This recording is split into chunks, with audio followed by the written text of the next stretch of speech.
Welcome to The Ally Effect with Allyson Blythe, authentically living life your way. We all contemplate making changes in our lives that would allow us to live more authentically, but it can be hard to take action. Allyson is here to educate, equip, and empower you with the tools you need to start authentically living life your way. Get ready to eradicate your limitations and destructive patterns as you take full responsibility for your own happiness. This show is not just talk. It is conversation for profound self-awareness, acceptance, and appreciation, the key elements to stepping into the power as the creator of your very best life. The Ally Effect with Allyson Blythe starts now.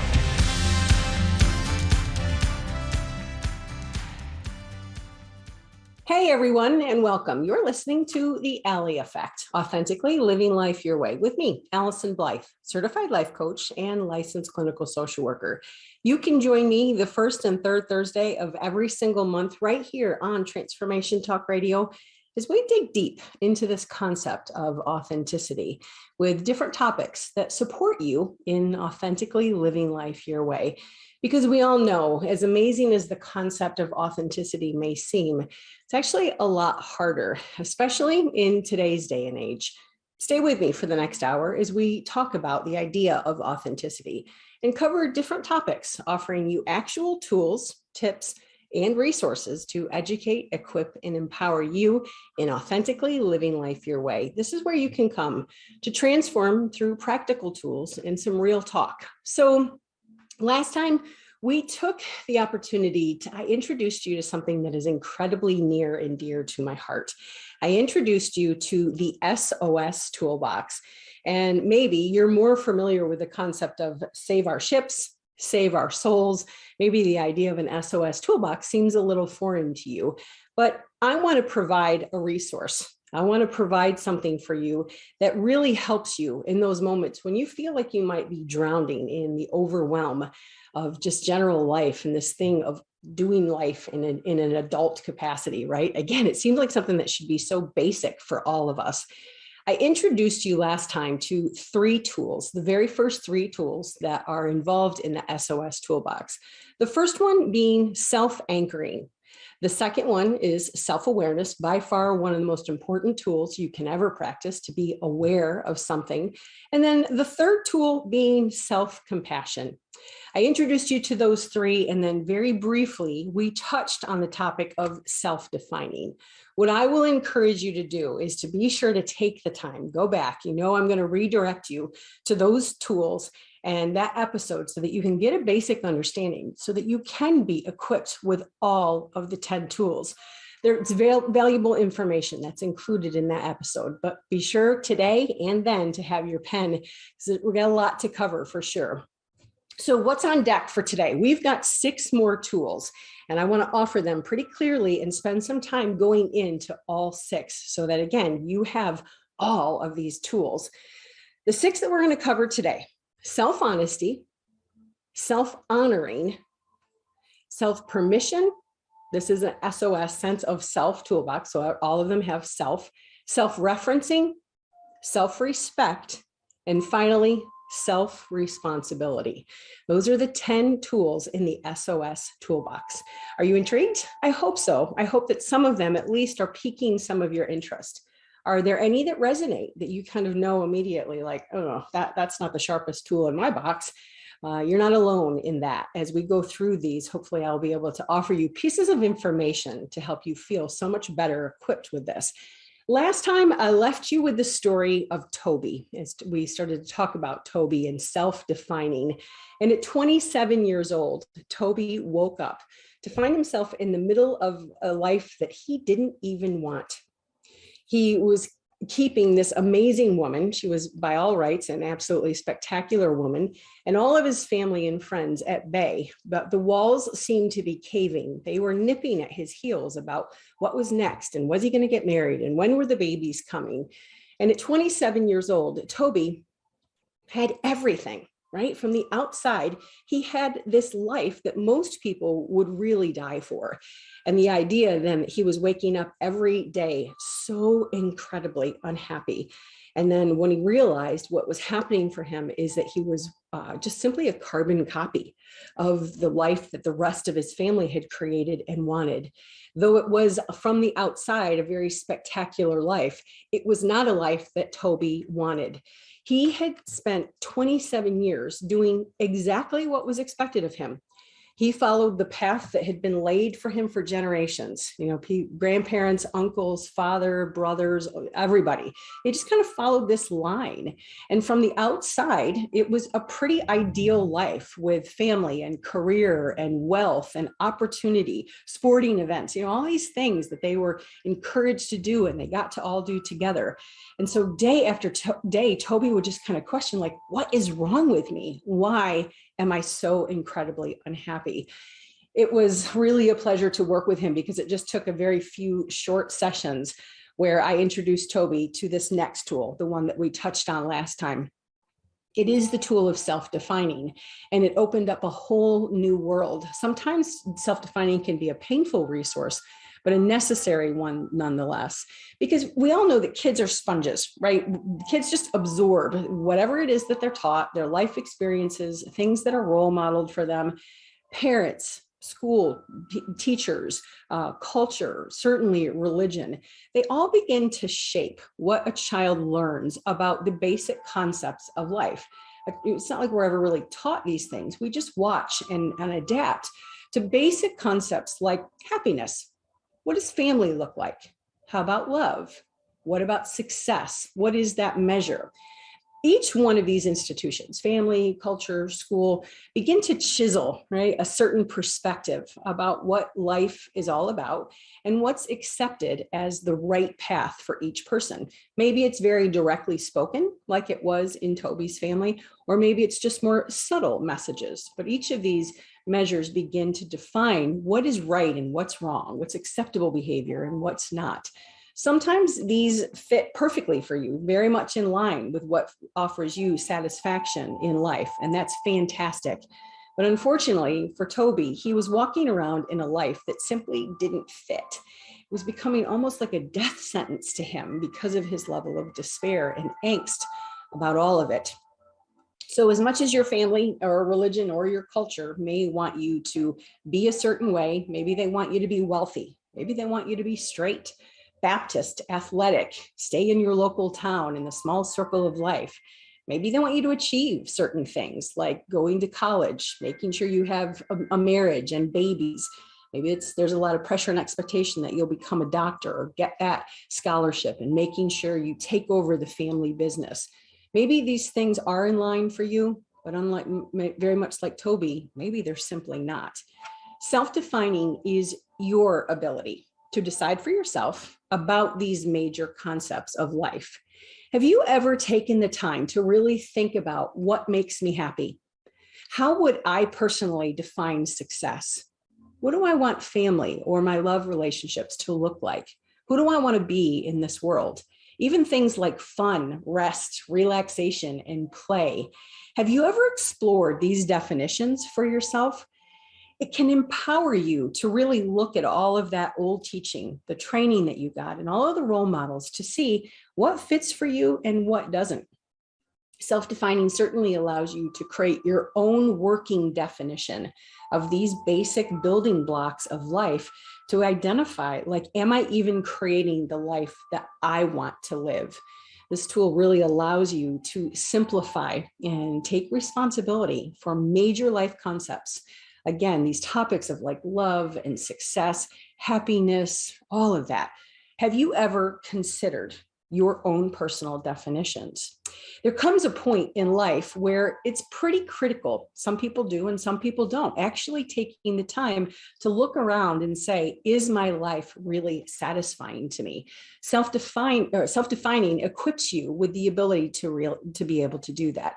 So that's the next tool. I wonder, what is the case for you? Self-defining. Do you feel the pressure and expectation of the things that you should be achieving, what others have defined for you?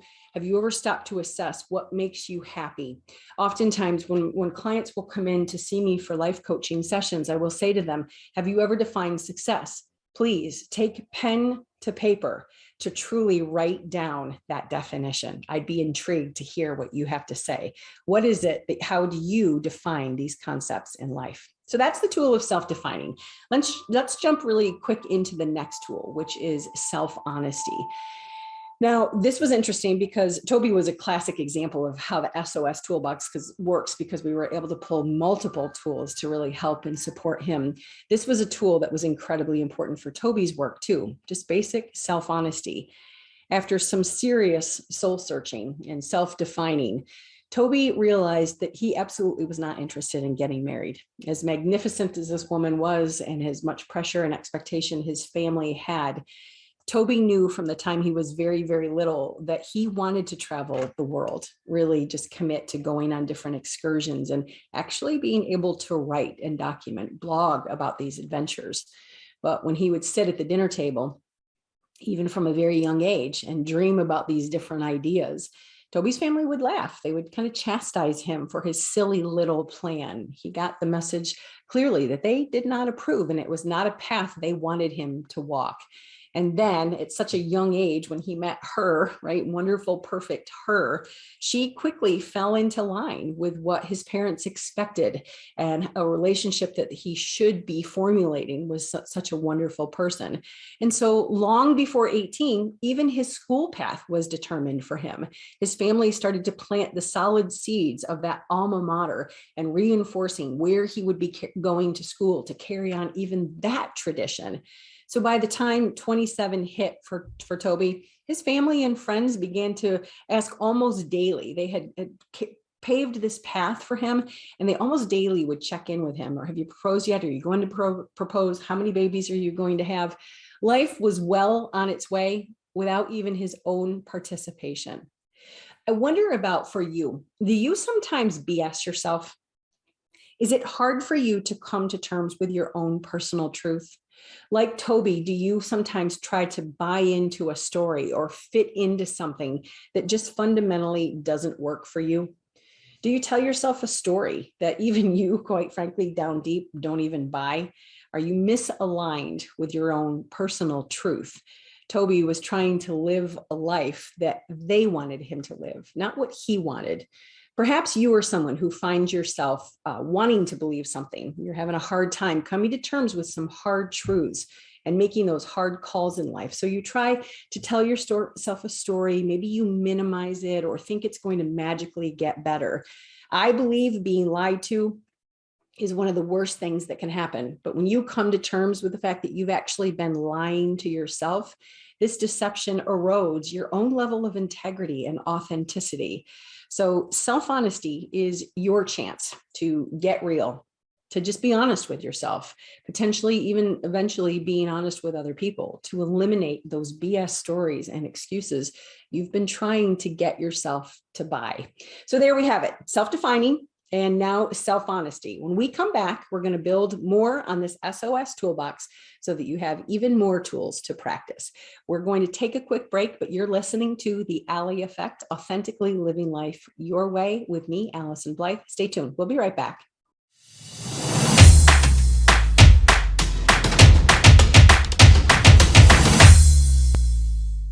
We're back here on the Ally Effect with me, Allyson Blythe, certified life coach and licensed clinical social worker, where we dig deep into this concept of authenticity to empower you with actual tools, tips, and resources to authentically live life your way. I want to make sure you're learning a lot today. You know, as always, we really cover some pretty substantial information. So if you want to be in touch with me, I would love to hear from you. 859-341-7773 is my landline. My email is AllysonBlythe@live.com.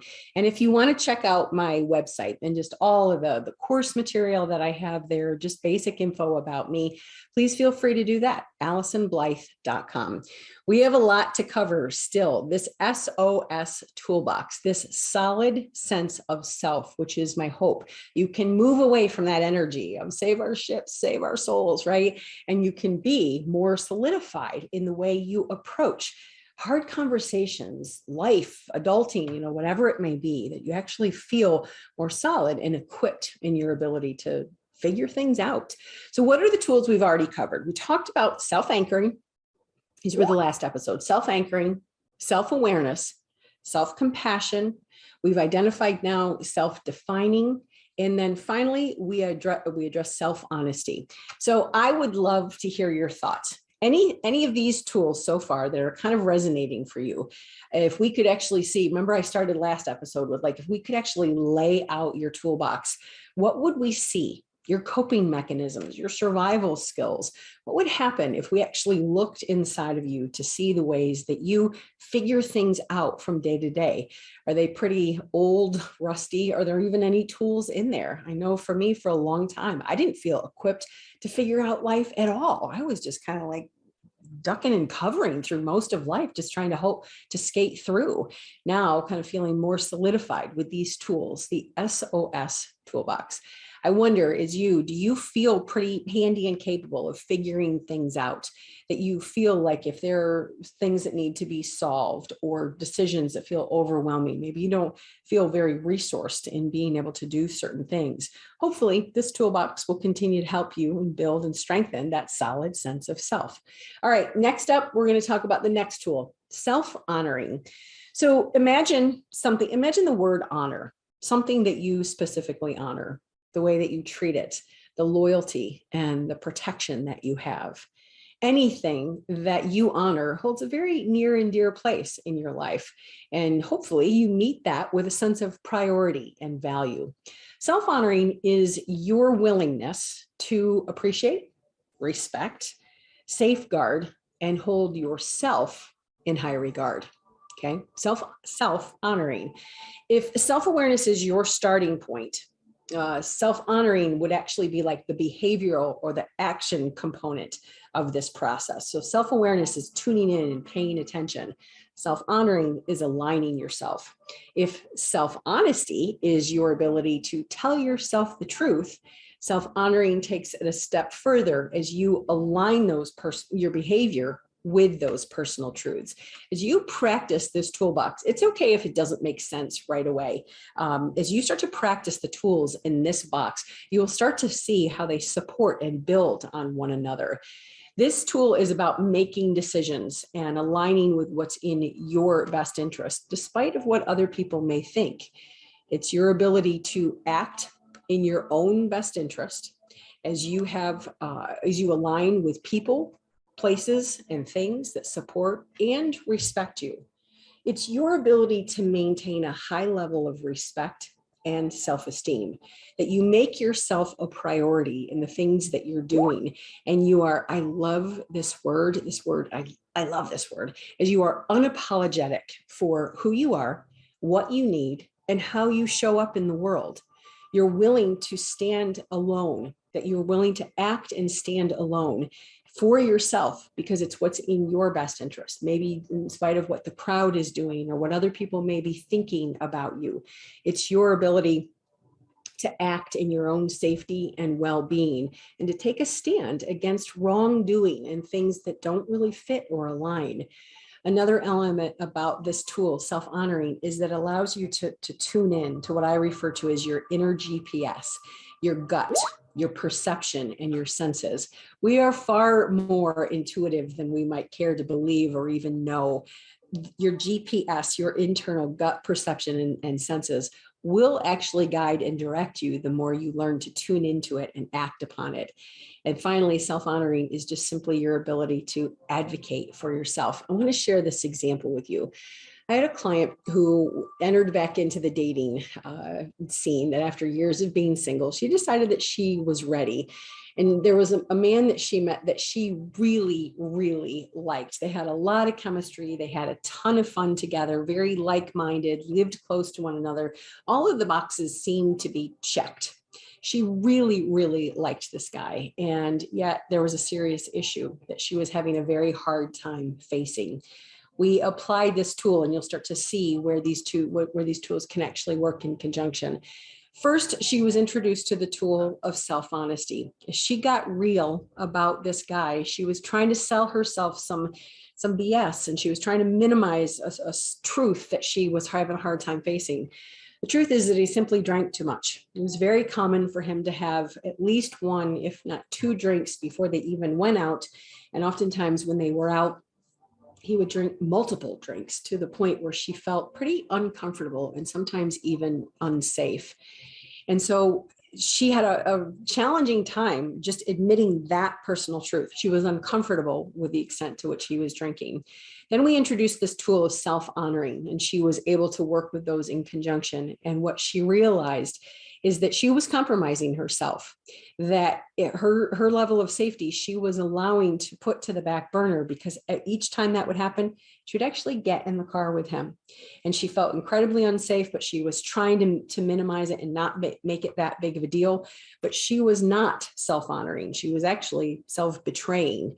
And so we practiced these tools, and she finally was able to have a conversation with him. And he agreed that through the course of the entire night, he would drink 3 drinks. They had talked about it. He agreed, recognized the level of safety concern. To her dismay, at the 4th drink he ordered when they were out, and tried to have another conversation as a reminder to him. And then by the 5th drink, what ended up happening is she excused herself and went into the restroom and called an Uber. What an act of self-honoring, your willingness and ability to take a stand for your own safety and your own well-being. I wonder, are you someone who is capable of honoring yourself? Do you conduct your life in the ways that you show up? How much love, respect, and integrity you practice for what's in your best interest? I wonder if you really started to practice this tool and recognize the importance of self-honoring. What would you change? How could you start to respect and really value yourself? Yeah. The next on deck is absolutely one of my favorites. This is such a fun tool to watch. And it's actually one of the most empowering tools I have created. I've seen some real dreams come true. I feel like I've stepped into this tool, but I've also supported people in using it. I believe it's Shonda Rhimes who wrote the book. I think it's called A Year of Yes. I believe that's what it's called.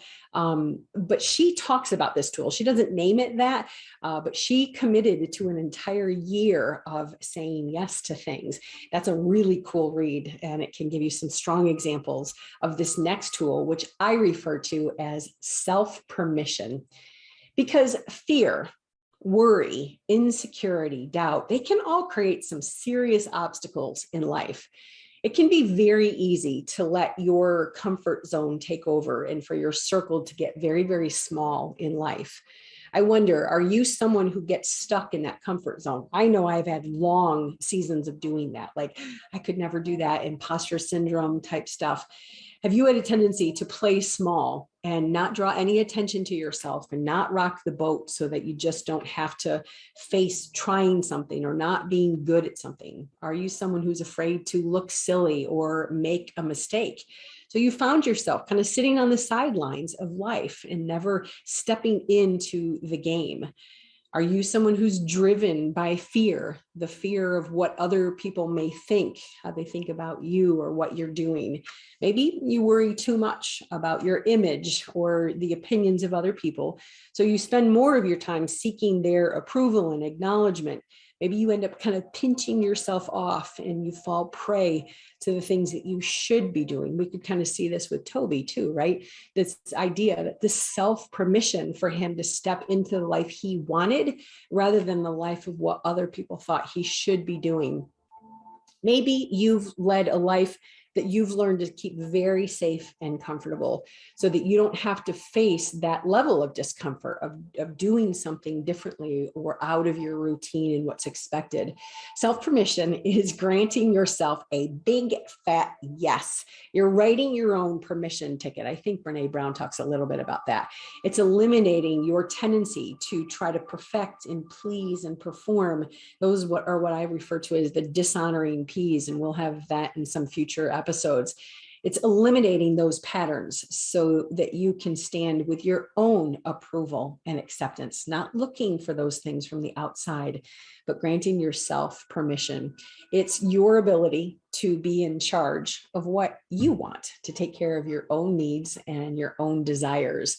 And it's getting out of your own way so that you can shed things like fear, worry, and security as you step into what you most want to do, have, and be.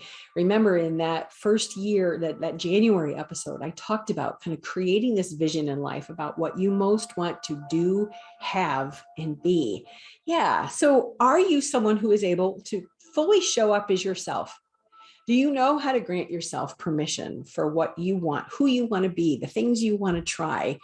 Have you learned to let go of fear and excuses, all these limitations that you might have bought into as you kind of step into your own strength and your own personal power and desires? How willing are you to try new things, even little? Are you willing to make mistakes, to learn how to laugh at yourself, and to allow yourself the room to be new at something, right? That can sometimes feel really awkward if you're practicing or not really solid in something. I wonder, are you someone who can kind of lessen your standards, that you can let go of those expectations for perfectionism and allow yourself the permission to learn how to rest, play, and be curious, like to be silly, explore things, right? That's fun permission for sure. Are you someone who knows, this is a very powerful, this isn't an SOS tool, but it's something I often encourage people to do. Are you someone who can stay the course, right? You have a level of stick-to-itiveness. And then do you know how to redecide? Are you someone capable who can decide, like, this is not working for me? Maybe you try something and you don't like it and it really isn't for you. Can you redecide? Those are all examples of your ability to grant yourself self-permission. So there you have it. More tools in your sense of self toolbox. I am Allyson Blythe, and you're listening to The Ally Effect, Authentically Living Life Your Way. And when we come back, we're going to go over just a few more of those tools. So stay tuned. We'll be right back.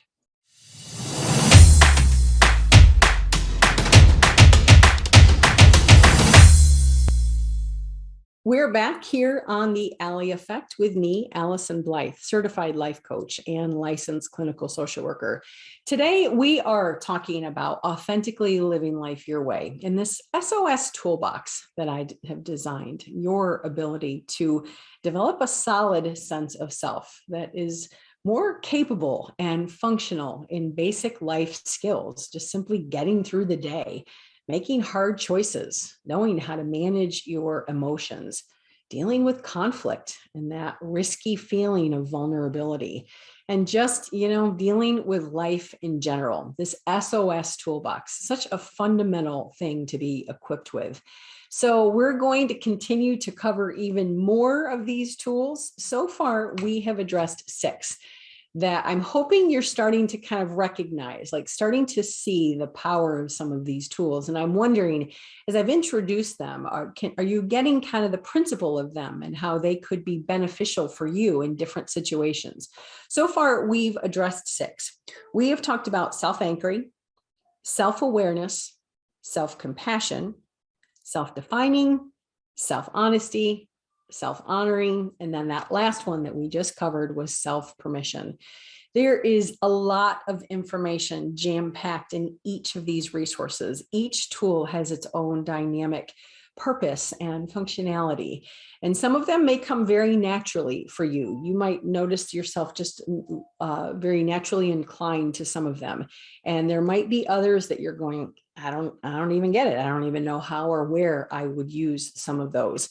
Not all of us are naturally inclined, and each of these tools, just like if you imagine any type of toolbox, you might get this whole thing and not know, like, what the heck is this, or how do I use that?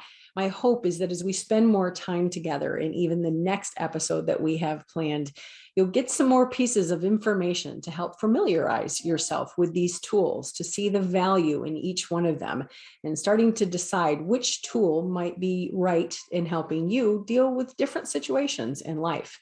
Imagine a master carpenter. Remember, we used that analogy of like someone in the garage looking at all your tools, or coming into the kitchen and identifying all the utensils that you have. Just like a master chef or a master carpenter would have to familiarize themselves to master those skills and to practice, and all the dedication to really home in on their skills and capabilities.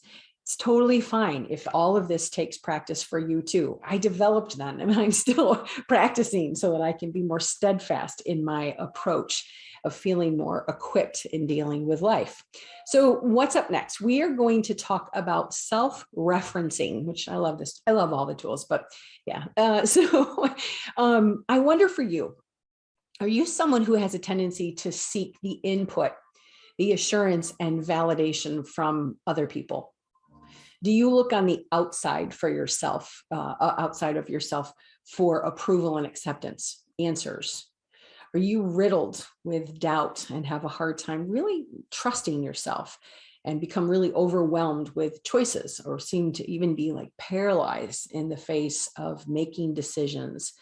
Do you get bogged down by what other people think you might need to do and the path that they want you to walk? Remember, we talked about Toby, rather than really deciding on your own walk. Are you someone, what would you do differently? I wonder, like, if you really learn to trust yourself and go within, what answers would you come up with? Would you even be able to know how to identify what's in your best interest? If you had to decide for yourself, if something was, you were really facing a dilemma or something, what would you decide? Do you have any idea about how to self-reference? Do you recognize yourself as your own wise counsel? In one of my life coaching groups, we actually will write out who's on your board. Who do you give power to weigh in on what you want and what your decisions need to be? And it's amazing to me how often people don't even put themselves at their own boardroom, right? Are you someone who sits at the head of the table of your own life? Would you believe me if I told you that you are absolutely your own best guide and your best resource? Or would you just kind of roll your eyes at that concept? Would you believe me if I said that you have all of the answers already inside of you? And it's just this skill of self-referencing, of knowing how to go within. Maybe to you, that sounds like a bunch of fluff and a bunch of phooey. You've learned to tune in and other people's opinions really matter to you. Stick with me as we go through this tool because it might be a really important one for you. We've already talked about the way that kids become shaped and identify their sense of reality. They start to define for themselves these basic concepts. But it's normal for kiddos to like look to a parent to know what to do, right? Do I cross the street? How do I tie my shoes? When can I eat? Where's my homework? That type of stuff. It's normal for kiddos, maybe even sometimes bigger kiddos, to seek input, direction, and even guidance from someone on the outside of themselves. Early in life, this is really healthy and it's actually very necessary. It can enhance their level of learning and their level of safety and structure. But again, there comes a point in life where it's important to decide for yourself. Are you someone who still allows others to decide, to dictate and define the roles you play, the behavior you engage in, the path that you want to be able to walk? If you're 12, that's totally appropriate. If you're 32 or 72, that's probably not so healthy. Do you look for information, assurance, and clarification? Or are you someone who can really kind of go, I know how to do that. I can decide for myself. At some point, it becomes important for you to test your own wings and set out on your own course, mistakes and all, strengths, failures, whatever it might be, for you to own those and to walk your own walk. It's vital to tune inward, to trust your deepest level of knowing and start making your own decisions. Self-referencing is your ability to know what's in your best interest and then act accordingly, to set that ball in motion. It's your ability to explore what your options are, do your homework, identify your resources, and really try to attempt to solve your own problems and your own issues. It enables you to decipher and determine a right course of action, to know how to be resilient when things don't work out and when you need to explore alternatives. Basically, this isn't really a word, but it's your figure out ability. It's your ability to figure things out. Self-referencing allows you to trust yourself as you rely on your own feelings. Remember, we've talked about that. Feelings are important pieces of information, in relying on your own strengths and your own capabilities to know when to ask for help. That's part of self-referencing. I do this for a living, right? I have an accountant who does that type of work for me, right? Kind of the idea that part of self-referencing is knowing what your strengths are and aligning with proper resources so that you can ask for help where you actually need it. It allows you to be in the driver's seat of your own life and trusting that and acting upon that GPS, your gut perception and senses. Are you someone who tunes in? Do you know how to trust enough to allow yourself to help you figure out that GPS and how to navigate through life? Remember Toby? We've talked a lot about him today. He had referenced people outside of himself most of his life. He had looked to the outside for them to dictate and decide where he needed to be and what he needed to do. And it led him to huge layers of dissatisfaction and kind of this disbelief about the quality of his own life. Some of his deepest work was learning to tune inward and get a sense of what he really wanted and what he needed for the course of his own life.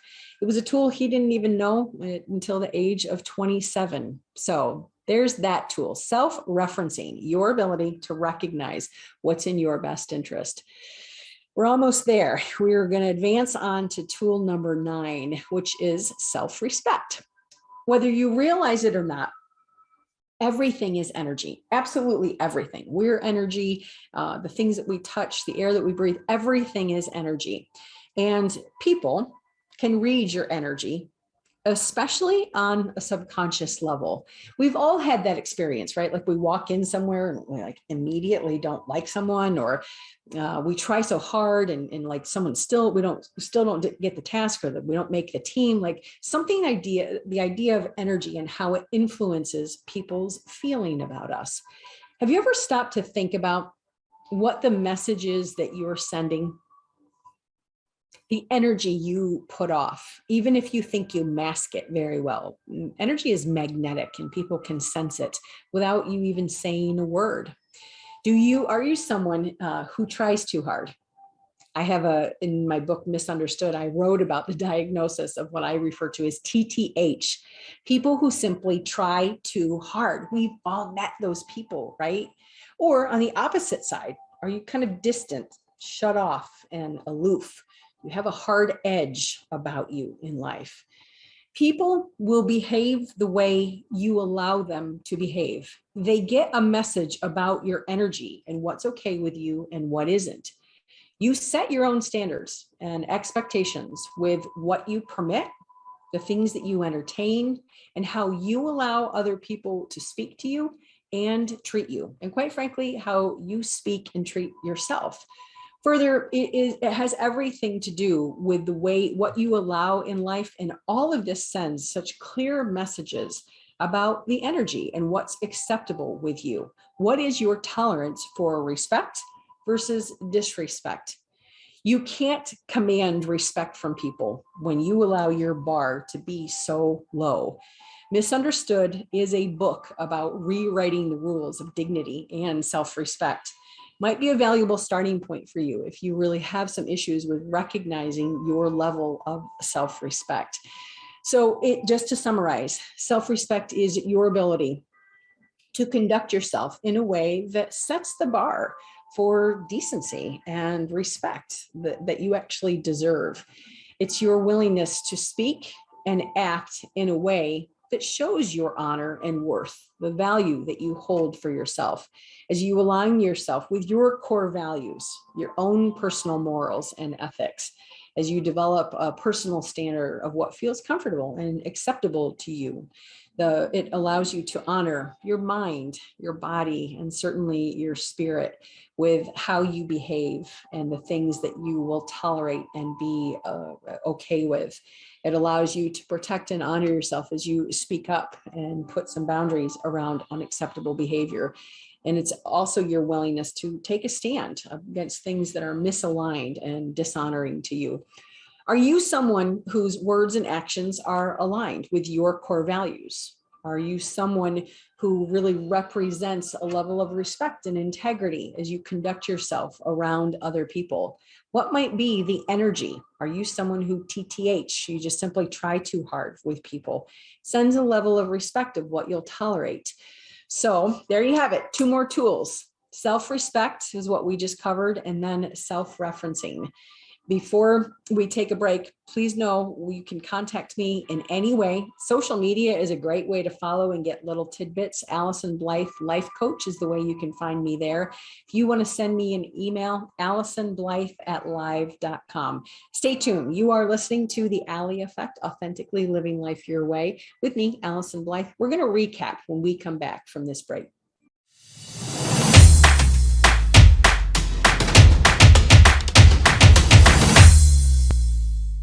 We're back here on the Ally Effect, Authentically Living Life Your Way, with me, Allyson Blythe, certified life coach and licensed clinical social worker.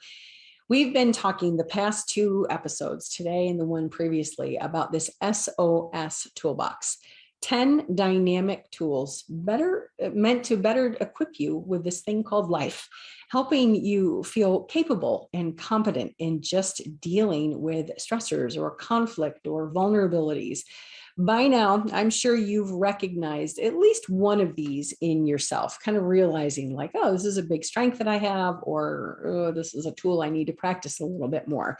I'm going to go over them one more time. I think they're important enough to start imprinting, and repetition is one way to do that. We have covered self-anchoring, self-awareness, self-compassion, self-defining, self-honesty, self-honoring, self-permission, self-respect, self-referencing. We have one more to cover before we end for today. I want to drive this home with the last tool, because to me, this is really the game changer. The buck stops right here with this tool. And I hope not to be the bearer of bad news. I hope that at least on a logical level, you know this. But my friends, if you are still waiting for the hero to show up in your life, or I know for me, sometimes I'll look around, I'll like be waiting for the real adult to show up and swoop in and take care of everything, you are probably going to be waiting for a very, very long time. Fairy tales, romance novels, these are make-believe, and they are so incredibly misleading. We talk about ways kids are influenced, right?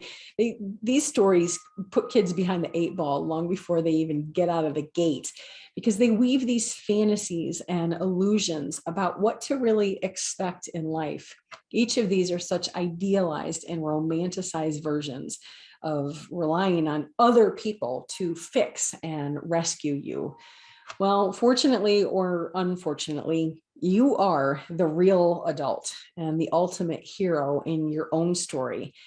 Your happiness and your own well-being are completely up to you, which leads us to the final tool, which is self-responsibility.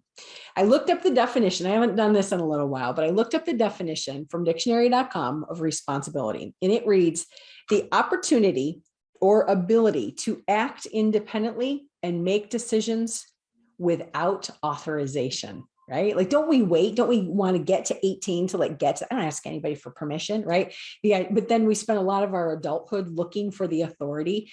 Another definition is a moral obligation to behave correctly toward or in respect of. There's a working definition of this thing called responsibility. Self-responsibility helps you face the fact that you are officially in charge of handling your own life and making your own decisions. It equips you with knowing what your limits are and how you are contributing. This is the game changer to me, knowing how you are contributing to situations in both good and bad ways, healthy and unhealthy. I know for me, like really starting to take personal responsibility for circumstances, whether it be weight or health of relationships or whatever it might be, habits, right? Ultimately, knowing that I am fully responsible. It's easy to fall into blame, even victim mode for some people, like kind of this idea that I have no choice or whatever. Yeah, you do. It allows you to take charge and move more into the driver's seat, fully into the driver's seat of determining where you're heading, how fast you're going, and quite frankly, who's coming along for the ride. Self-responsibility is your tendency to assume full responsibility for your own safety, your own happiness and your own well-being, that you determine what your choices are and decide according to what's in your best interest, as you're able to handle conflict more directly and certainly respectfully too, as you let go of unhealthy people or situations that are not in your best interest, as you rely on yourself to be your highest, most valuable resource. It allows you to start again. Remember, we talked about redeciding. You can start again at any point in your day, and certainly even in your life, as you prioritize what your needs are and ask for help when needed. That's a key point that we keep covering today, like knowing that I can function in my own, and it's perfectly acceptable for me to know when I'm not strong at or when I do need help for things. And ultimately being accountable for the things that you are allowing and tolerating in your life.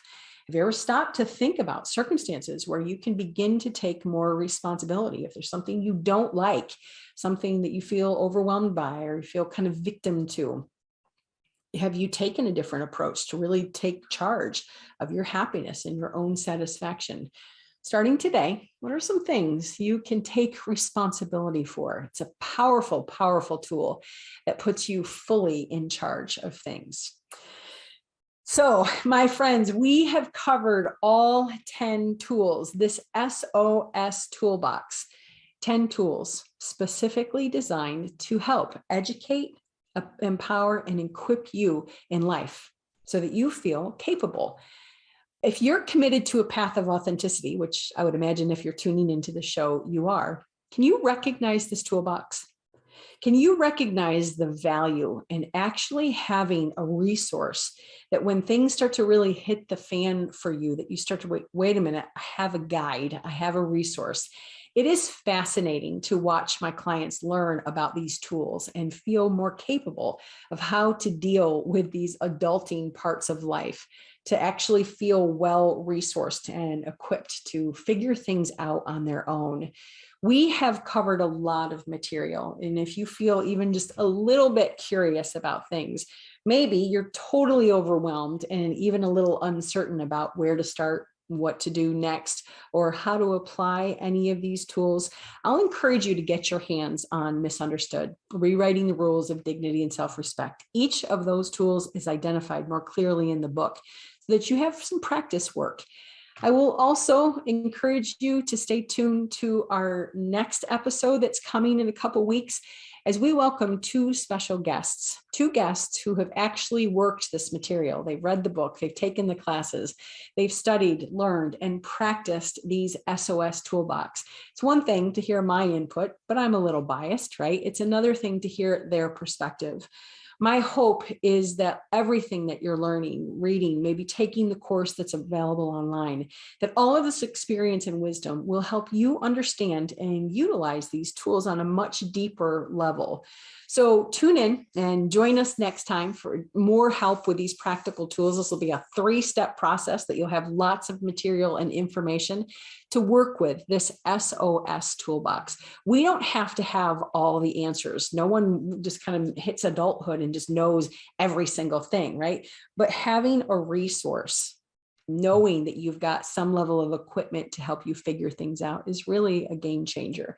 Tune in and join me and go back and review this information. If you have any questions at all, if I can be of support to you, please don't hesitate to reach out. I've already offered my email address, but again, it's AllysonBlythe@live.com and my landline, 859-341-7773.